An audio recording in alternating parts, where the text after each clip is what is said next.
Boa noite, pessoal. Noite de sábado, 14 de junho de 2025 e vamos aqui para o vídeo que já é tradição aqui no canal. Resumo econômico desta última semana que a gente teve, revisão macroeconômica, os principais acontecimentos no mundo e aqui no Brasil. Teve bastante coisa essa semana e também vamos dar uma olhada mais a fundo aqui na nossa bolsa, variação de dólar, curva de juros. Então, sem muita enrolação, eu sou Alisson Almeida. Se você ainda não é inscrito aqui no canal, curta esse vídeo, se inscreva e compartilhe com seus amigos investidores. Então, o vídeo é baseado em dois relatórios da XP Research, que é o que a gente vai fazer aqui, e o link desses documentos estão aqui na descrição do vídeo. Então, vamos ao que interessa. Começando aqui pelo relatório Economia em Destaque, relatório publicado ontem pela XP.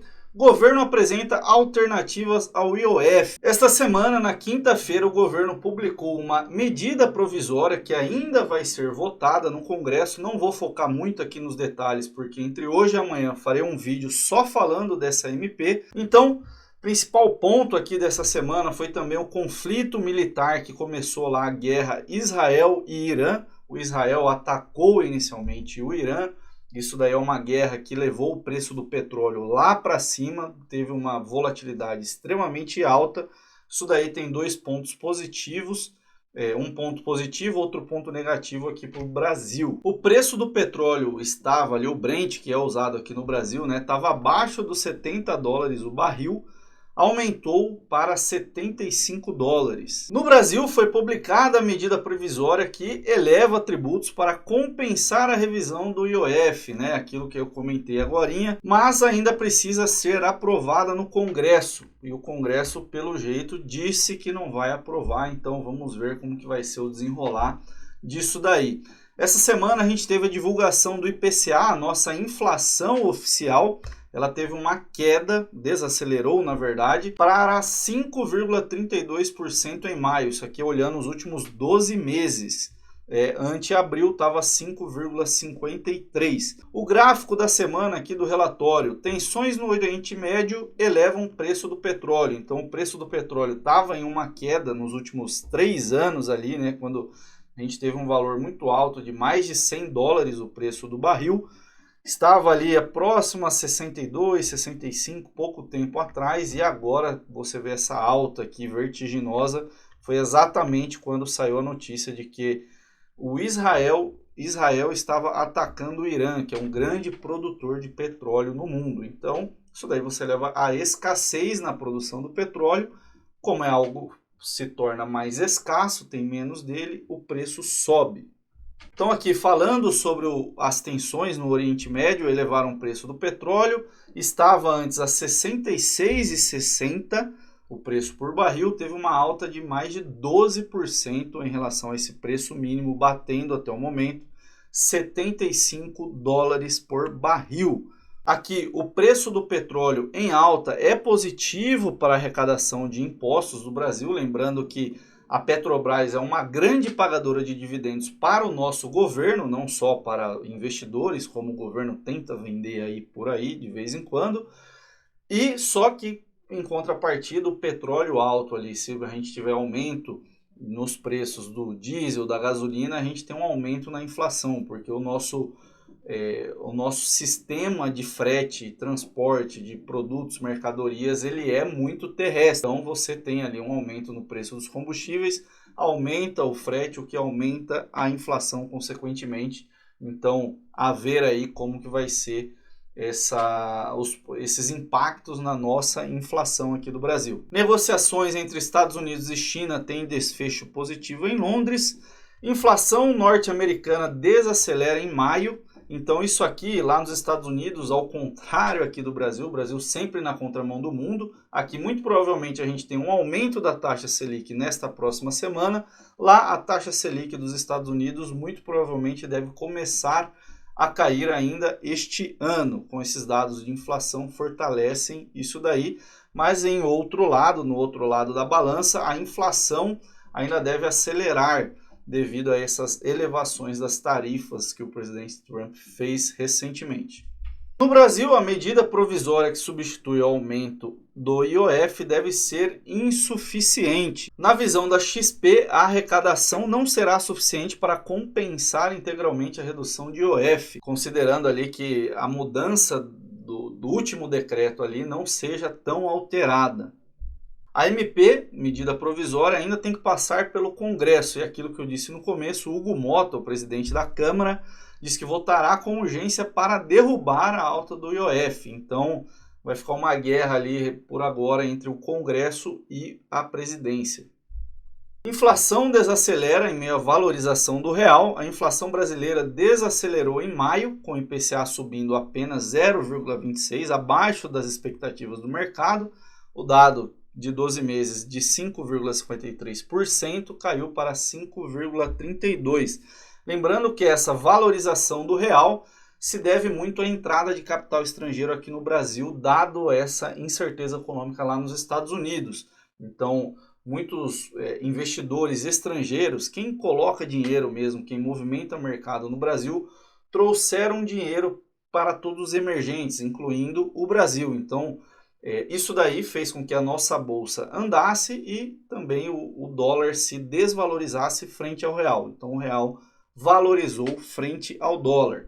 Itens que contribuíram para essa queda na inflação: preço dos alimentos, de um lado, mas a energia elétrica pressionou para cima a inflação no período de maio.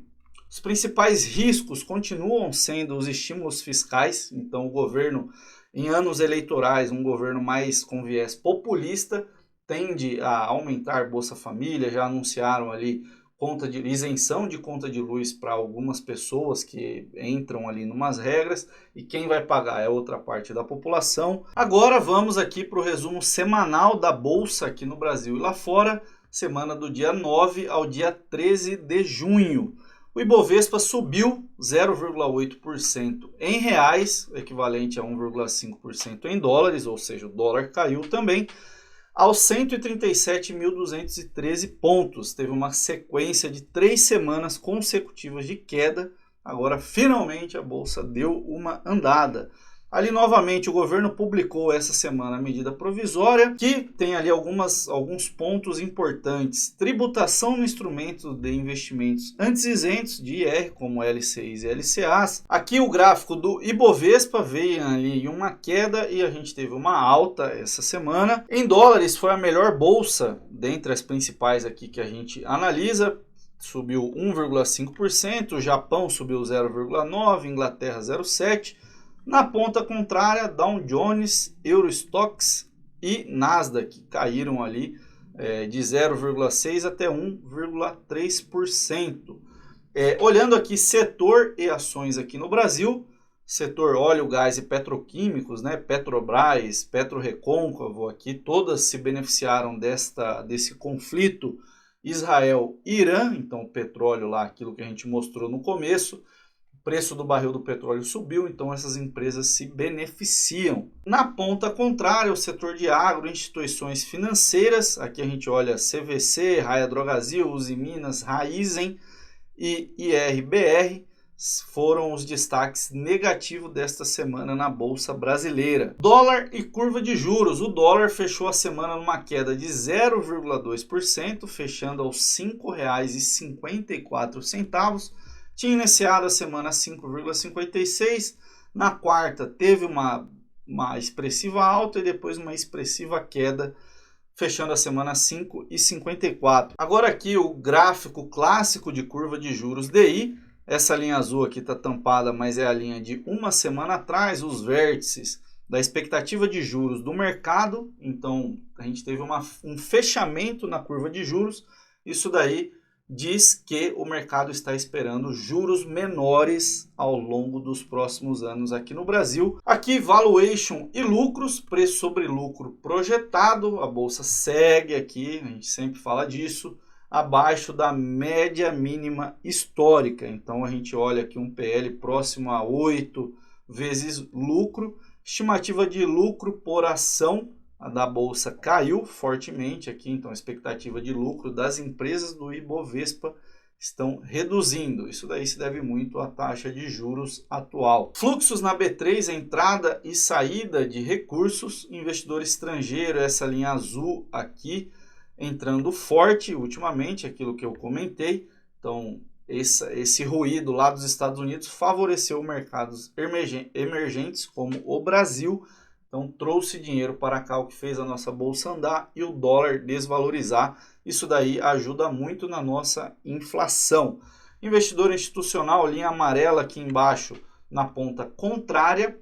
E investidor pessoa física, essa linha aqui segue ali um pouco estável. No ano, o investidor estrangeiro já alocou 23,5 bilhões de reais e o institucional tirou 25,9 bilhões de reais da nossa bolsa. Semana que vem, de 15 a 20 de junho, o que a gente tem de importante? Super quarta, decisão de juros aqui no Brasil e lá nos Estados Unidos. Lá nos Estados Unidos, muito provavelmente, uma manutenção dos juros.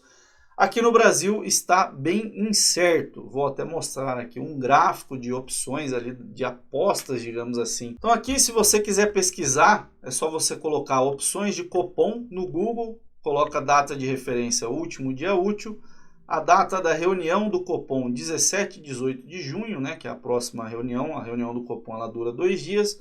No segundo dia, eles divulgam a decisão sobre a taxa Selic. Atualmente está em 14,75% ao ano e está bem incerto o que vai acontecer nesta reunião. Esta linha aqui é o aumento da taxa Selic em 0,25%, então ela atingiria 15% ao ano. Essa outra aqui é de manutenção, então a gente pode ver que até o dia 4/6 a manutenção estava com uma probabilidade maior, isso aqui é um gráfico de probabilidade. Após essa data, a expectativa de aumento da Selic ultrapassou ali, chegou na máxima no dia 6, depois voltou um pouco, teve ali quase se encostaram, ficaram quase 50-50, e depois a expectativa de aumento da taxa voltou a superar. Então vamos ver aí como que vai ser. Acho que essa decisão vai ser um pouco mais dividida como as outras anteriores. Basicamente é isso que aconteceu esta semana. Próxima semana vamos ficar de olho na nossa taxa Selic. Espero que tenha gostado do vídeo. Se você ainda não é inscrito aqui no canal, se inscreva, curta o vídeo. Não deixe aqui nos comentários o que você acha, se a Selic vai subir, vai cair, qual a sua expectativa, o que você achou dessas medidas do governo com relação ao aumento de tributação e alterações no IOF. Então, até a próxima.